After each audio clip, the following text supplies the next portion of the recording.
Operators, welcome to the GTI Combat Field Guide. Today we're looking at the king of land warfare, the M1A4 battle tank. The M1A4 tank model is known for its heavy armor and powerful main cannon, which strikes fear into the hearts of all who oppose it. As the most valuable combat resource for both sides, using it effectively can often decide the outcome of a battle. First, operators need to know that the M1A4 consists of three main combat positions: the driver's seat, the weapon station, and the weapon pod. Only through the close coordination of these three positions can its full combat power be unleashed. The driver's seat allows for the control of the tank's movement, weapons, and the crucial task of engaging and disengaging from combat situations.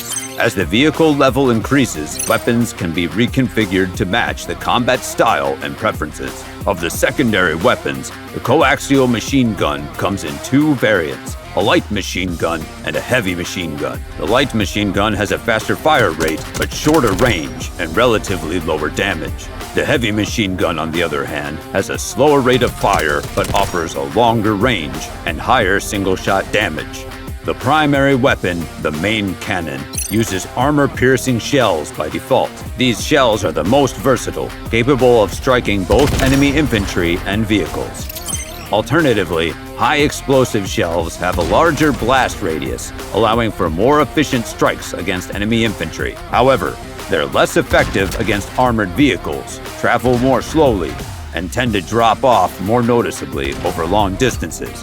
Lastly, we have the armor-piercing, fin-stabilized, discarding Sabot. It has an extremely high projectile speed, strong armor penetration capability, and minimal drop at long distances, making it capable of efficient strikes against enemy vehicles. However, since these shells do not contain explosives, they are less effective against infantry. In such situations, it's better to switch to secondary weapons to avoid wasting shells. The effects of each of the three shell types are different. Operators can choose based on their personal combat preferences. In addition to switching weapons, the driver can ensure the entire crew's safety, not only by maneuvering to avoid attacks, but also by deploying smoke grenades to obscure the enemy's vision in emergencies.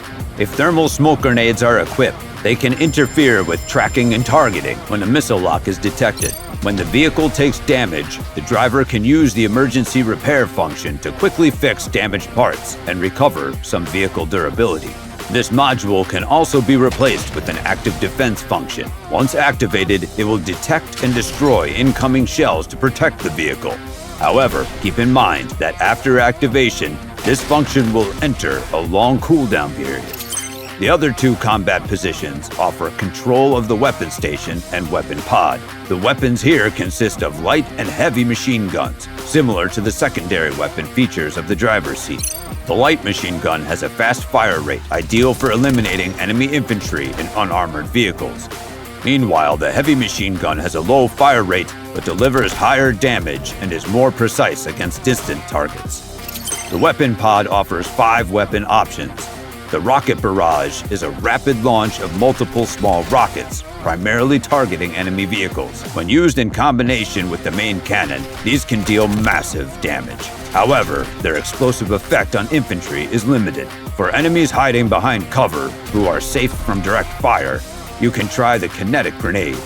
Although its single-shot damage is low, its high fire rate and ricochet properties make it a perfect choice for enemies behind cover.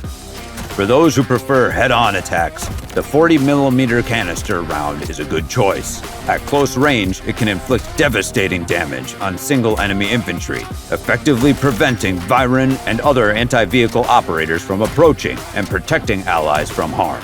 The multi-weapon pod can fire a salvo of 4 grenades, causing damage to enemy units over a wide area and within a close range. However, compared to kinetic grenades, its reload speed is slower, making it more suitable for defensive operations.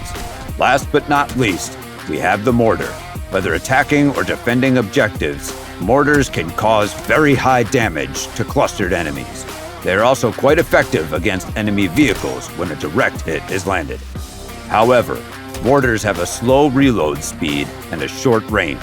This, combined with their arcing trajectory, makes them challenging to master. Operators will need to practice extensively to use them effectively. In addition to the above 3 positions, the tank also has an empty passenger seat. A well-coordinated squad may carry an additional engineer operator to dismount in emergencies and quickly repair the vehicle to enhance combat efficiency. Keep in mind, operators, while tanks have hard armor and high-caliber guns, they are the least mobile vehicles on the battlefield. So keep your head on a swivel and make sure to constantly monitor the surrounding environment and threats from above. Avoid fighting alone and without infantry support. Effective tactical coordination is the key to victory. Remember this golden rule of the battlefield to maximize your armor advantage. Until next time, good luck out there, operators.